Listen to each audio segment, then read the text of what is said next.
shooting, we make sure that we get the facts and that we are getting the statements from everybody involved and make sure that investigators are handling the decisions. No, we're still out on the streets doing our work to get dangerous criminals off of the streets of Minneapolis. You know, Tim and I have known each other for years. We served in Congress together. We both ran for governor the same year and have served as governor at the same times. So we were colleagues, and we discussed what happened here today. We have two very different viewpoints of it. I talked specifically about the fact that we have laws. They need to be enforced. He knows that I believe sanctuary policies have protected criminals and placed a priority of them over the citizens that live here, and he knows we'll continue to do our work, and I encouraged him to work with us. We've never had a cooperative arrangement with law enforcement here.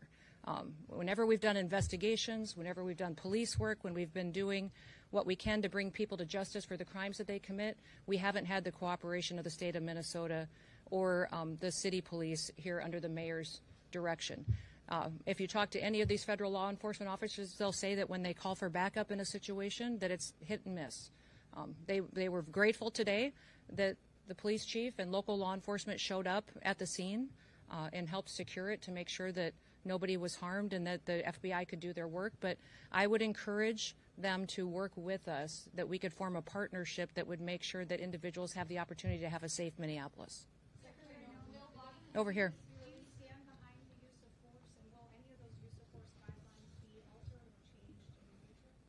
You know, it's clearly established law that a vehicle driven by a person and used to harm someone is a deadly weapon. Deadly force is perfectly lawful when a threat is faced by a weapon. So I do believe that this officer used his training in this situation, and we'll let the FBI continue the investigation to get it resolved. I know you keep asking that, but that doesn't mean that the FBI is going to give you an answer today. There will be an investigation. We want to make sure that it's factual. What I would ask is that as we go forward from here today, that we all remember that our job is to have peaceful discussions. I'd encourage our local law enforcement and state law enforcement to work with us. We are going to continue to operate here in Minneapolis and in the state of Minnesota to make sure we're going after dangerous criminals. One of the key focuses that we've had here is a focus on individuals who are sexual predators and are involved in child exploitation. When I was just here yesterday, we arrested individuals who were charged with criminal assault and sexual assault and people that exploited children. Why would you want to keep them on your streets? President Trump has promised to go after the worst of the worst, and that's exactly what we're doing in Minneapolis. By not working with us, Governor Walz and Mayor Frey are putting those criminals and prioritizing them over our children and our grandchildren. And that's simply not true. He said that to me on the phone, too, so I'll get him the documentation that he needs so that he knows that we would love to coordinate with him. He doesn't give us access to any information on criminals, let us know who he's detained, doesn't honor our detainers, and has individuals and criminals in his jurisdiction that he won't turn over us today, too. Yes. Mm-hmm. Mm-hmm.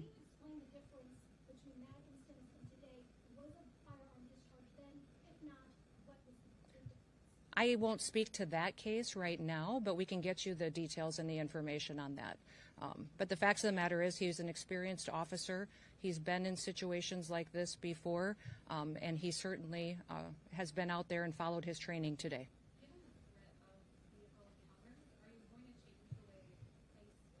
You know, people need to stop using their vehicles as weapons.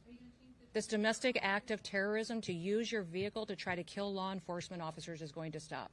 And I'm asking the Department of Justice to prosecute it as domestic terrorism because it's clear that it's being coordinated. People are being trained and told how to use their vehicles to impede law enforcement operations and then to run over anybody who gets in their way while they go out there and try to disrupt peace and public safety. And Americans deserve better. That hasn't been a part of the discussion. I know Governor Walz mentioned some of that earlier in his press conference, but we've got law enforcement officers here that will continue to work, and we're hopeful that the public recognizes that the work that we do every day makes America safe again. With that, We had law enforcement officers that were out there doing an enforcement action, and a vehicle got stuck in the snow, and so they had called for other people to come and help them get that vehicle out. Those officers were trying to free the vehicle when the harassment started, when the protesters were out there impeding their vehicles and preventing them from leaving the scene. I won't speak to that. Were they on a crime that person maybe committed that you were going after? Mm-mm.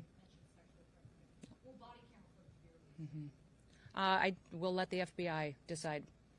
Were they on target today when they were in that neighborhood? They were returning back to headquarters, I believe, to start a new operation, had just completed one.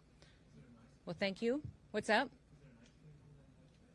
I was one of the vehicles that ICE officers were using. But remember, when we operate in a task force model. So we have other federal agencies that work with us, and we're very grateful for that. We have CBP officers, the FBI, DEA, ATF, all of those all work with us every day in a task force model, and we appreciate it. We'd love to have the state police, and we'd also love to have the Minneapolis police chief and his team be alongside of us while we're out there doing those enforcement operations. With that, we'll get you more information as it is revealed, but thank you and everybody.